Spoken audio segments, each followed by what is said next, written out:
Tattoo artists of Reddit. What was your worst tattoo virgin? Story 1. Buckle up, this one might get a bit long. In around 99 to 2000, I'd only been tattooing for about a year or so. I had a lady in her 40s come in for her first tattoo. A walk-in butterfly on her left shoulder blade. She was a server at a sketchy gentleman's club in town and was pretty haggard. She also had her 16-year-old son with her. We get about 20 minutes into what should be about a 45-minute tattoo, and she says she needs a break. Now, I know better than to leave a client alone when they need a break, but I was pretty green, so I stepped out for a smoke.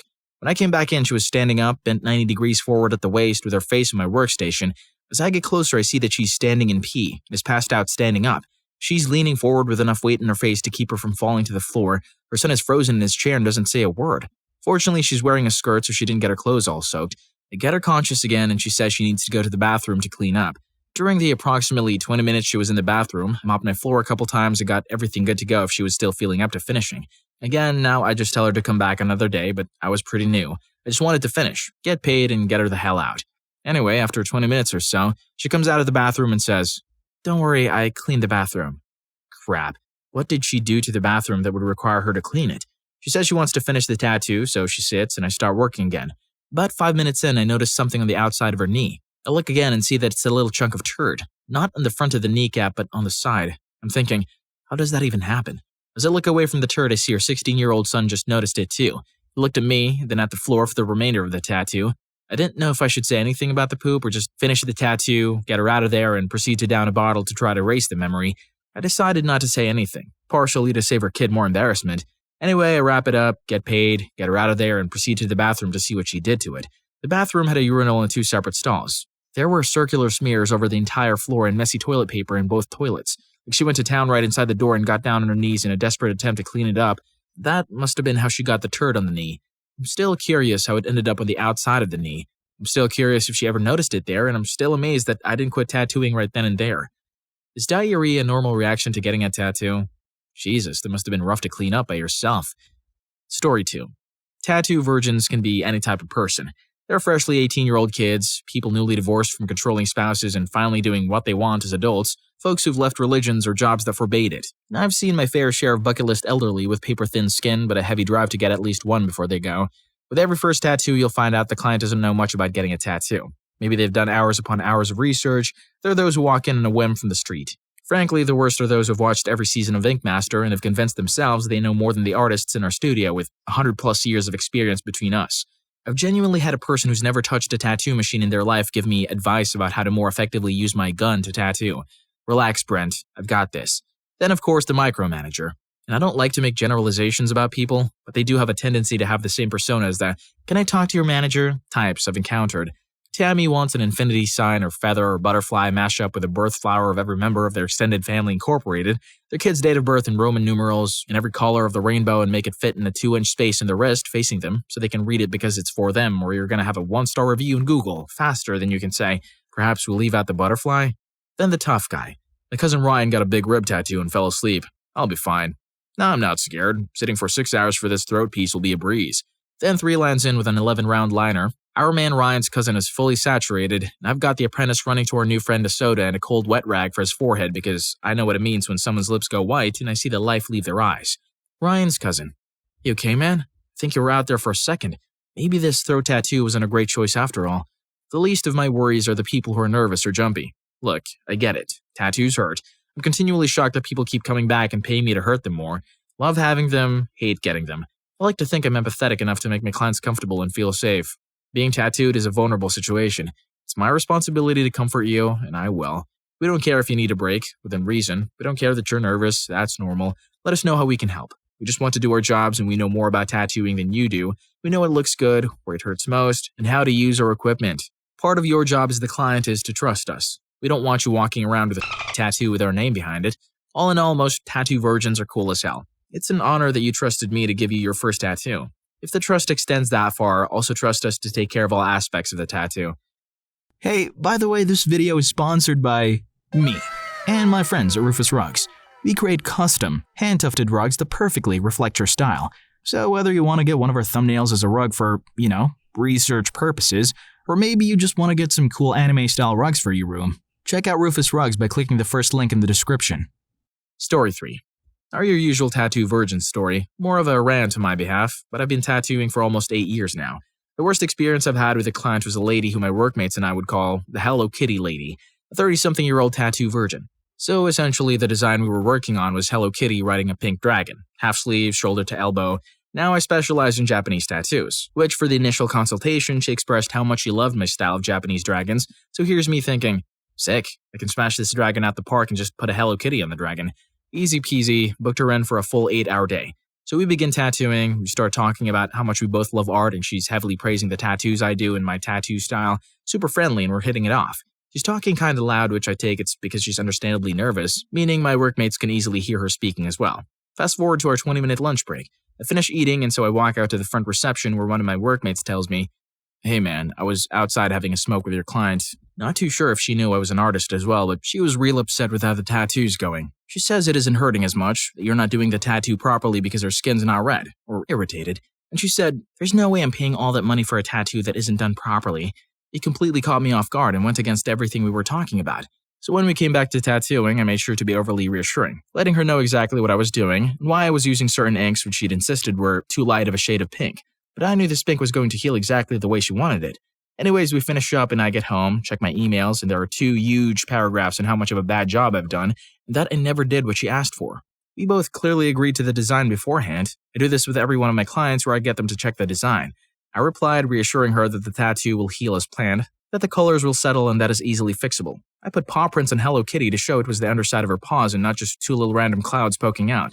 But she didn't want them, even though they were in the original design she approved.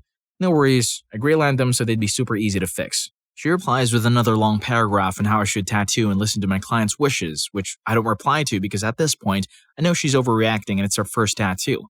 2 weeks later, she emails saying how much she loves her tattoo. It healed perfectly. The pink was the right shade and that she wants to book in to finish it up. I didn't end up finishing. I palmed her off to another artist. Basically, I told her I felt uncomfortable that I wasn't going to meet her expectations and purposely worded it that way. In reality, I wanted nothing to do with her. I was wondering whether I was being a jerk for doing so, but I even felt uncomfortable emailing her, so I did the right thing. She also never apologized and didn't even acknowledge her behavior. Since then, I take even more precautions before booking clients. Story 4. There are a few different ways you can go with the worst. Is the worst most reactive? Is the worst most picky and unreasonable? I've been pretty lucky in the grand scheme of things. My worst, most reactive or annoying client was this dude who was very clearly a user. He came in, wanted a simple tribal tattoo on his stomach. I say, sure, no problem. But he started haggling with me about the price. At first it was $400, then he said no more than $200, and we finally settled on $300 after about 20 minutes of back and forth. I get all set up and we start the tattoo. Within a minute he says he needs to stand up, that he's in too much pain and needs to walk around. He walks around for about 2 or 3 minutes, then lays back down, gets tattooed for another couple minutes, and then the same thing. He does this constantly throughout the entire tattoo. During this time he was constantly scratching his head, twitching all over and complaining loudly. But the worst part wasn't the fact that this 2-hour tattoo turned into almost 4 hours. The worst was that he kept going out for smoke breaks, but kept only taking 2 or 3 puffs, putting the cherry out and then putting the smoke back in his pocket. So all I could smell the entire time was musty cigs. It was disgusting. The cigarette smelled old. If you've ever smelled old cigs, you know what I'm talking about. He also kept putting it in the pocket that was right beside my face. There's no chance I'm haggling with somebody who's about to permanently mark my body. There's also no chance I'm letting you finish this video without leaving a like on it and subscribing to the channel. Story 5. Not the worst client, but just an unfortunate event. The apprentice at my shop who'd only been tattooing for a little under a year was tattooing this girl's wrist recently. Her first tattoo of the word undefeated. Gets the tattoo, and it goes smoothly. She likes it, walks to the lobby, shows her dad, and he likes it. Walks back to get bandaged up, gets bandaged. They walk back to the counter as he's explaining aftercare, and she blacks out. She falls back and hits her head in a giant painting hanging on the wall, an Ed Hardy original. The painting falls and the glass breaks. He runs over and picks her up and is checking the back of her head. He realizes a giant piece of glass had punctured her shoulder. EMT comes, tells her she needs stitches, and they end up having to take her to the emergency room where she got 6 stitches. The next week, the girl bought him a giant tub of cookies. She wasn't the worst, but it was an incredibly unfortunate experience for both of them. His first time having someone pass out and her being defeated. She can claim the tattoo is undefeated. It took her out. But to be fair, she only fainted after leaving the ring. She's still the champ. Story 6. It's not the worst, but I love this one. At the expense of my very good client, I generally use this story to help newbies ease into my chair more comfortably, so it was his first and I'm getting my stencil prepped. He was so nervous, he was basically white. Kept asking if he was good. Yeah, he was okay, I guess. Placed the stencil on him and asked him to take a look. looks at his arm, and immediately passes out in the chair. Lol. He's sliding out of the chair, we get him back up, and he comes to. He got over it, eventually, and gets his sleeve. Story 7. Not a tattoo artist, just heavily tattooed and have a lot of friends who are artists. Allow me to tell you the story of Danny the Dummy. Danny, at the time of the story, was a 21-year-old oil field worker who had more money than sense. He wanted to get an entire sleeve tattoo done, but couldn't decide what he wanted. He would come in for a consult. The artist, my friend, would take everything he said and draw up what he wanted. Then he would come back and completely change his mind. That's not the reason why he's called Danny the Dummy, though. He's called that because, among other things, he never once could remember the name of the animal he wanted to get. He first asked for a lion pack on a mountain with a moon above them and them roaring into it. My artist friend said, "Oh, you mean like the end of the Lion King?" And Danny said yes. The next time he came in, he said the animal was wrong, and when he showed the picture, it was a wolf pack. So my artist friend drew that. Danny comes back and decides he doesn't want that. He instead wants an eagle in flight. So my artist friend draws that, and if you guess the animal was wrong, you're keeping up. He in fact wanted an owl in flight. After this, my artist friend was basically done with Danny. He was going to do this last drawing, and if Danny changed his mind again, he was going to fire him as a customer and blacklist him in his shop. Well, he drew an amazing owl in flight, and Danny said he loved it. So finally a date was selected, and Danny was going to come in and get it. Well, Danny never showed. About half an hour past his appointment time, my artist friend calls him and Danny says, "Oh, damn, man, I'm sorry. I'm out of the country today. I'm in North Dakota." The artist is based in Arizona. Danny thought that different states were different countries. Never saw or heard from him again, and my friend ended up putting that owl on a coworker of his that loved the drawing. Did Danny even go to elementary school? I can't believe people can be so uneducated in such basic stuff. Story 8. I had a client who got a Jesus fish with Greek letters on his chest. I put the stencil on, he looks down and says, "Looks good," and we do the tattoo. Guy sits like a champ through his entire first tattoo. I finish up after about 45 minutes. He checks it out in the mirror and immediately goes pale, starts to sweat and sits down. Dude looks at me and says, "It's backwards." All shook. I look at his tattoo, look at him on the floor, and look at the mirror and tell the guy, "I'm gonna take a photo of it for you to see, because you don't know how mirrors work." A couple minutes go by as I'm handing the dude paper towels. The guy stands up all quick and tries to play it off like he was just messing with me, even though for a minute there was a corpse on my studio floor. Story 9. One shop I worked at, we had a couple come in on the day we did $100 2x2-inch tattoos. They both were getting these small triceratops outline tattoos behind their ears. Nothing too crazy or detailed, so maybe about 15 minutes each in the chair at most. The guy's losing his mind. He's hyperventilating, laughing, jumping up and down, and yelling questions at all of us, visually very nervous. He tells one of our apprentices that this is his first tattoo and keeps asking them how bad it hurts over and over again. The owner went into the back and grabbed a pneumonia packet, worried the guy would pass out if the second needle touched skin. Turns out it was this couple's first date. He told her he was impulsive and she tried to call his bluff and suggested they get matching tattoos. To his credit, he got the tattoo and didn't pass out. Paid for them both too. Matching tattoos in the first date? A few more dares and they're eventually going to get married. Story 10. I did piercings, but my friend was an artist at the shop we worked at. Had a girl come in, no ink, no piercings. She wanted to get, no joke, Daddy's Girl as a tramp stamp. She was in tears moments into the tattoo, like hysterical. She suffered through altogether probably 25 minutes and walked out with a girl right above her waistline. 10 out of 10, hilarious. The other was a guy. He had a few small tats on his arm, nothing crazy. It was also one of the I watch UFC and wear tap out, don't mess with me types. He wanted a pretty large tribal chest piece, collarbone to collarbone. He was told that we recommended a couple of sessions, it's going to hurt, and this is a lot of outlines and a lot of shading. He insisted no, he could sit. He ended up fainting toward the end of his outline. I worked there for roughly a year after and he never came back to get it finished. Story 11. Not an artist, but just got my first tattoo and asked her this question. She had a woman come in with her boyfriend to get her tattoo. The lady screamed after the needle first came down and told her boyfriend that she was going to have to bite him to cope with the pain. Chomped on his arm the whole time while moaning and screaming. The artist told me she thinks it was some weird kink thing that she did not consent to participate in. Story 12.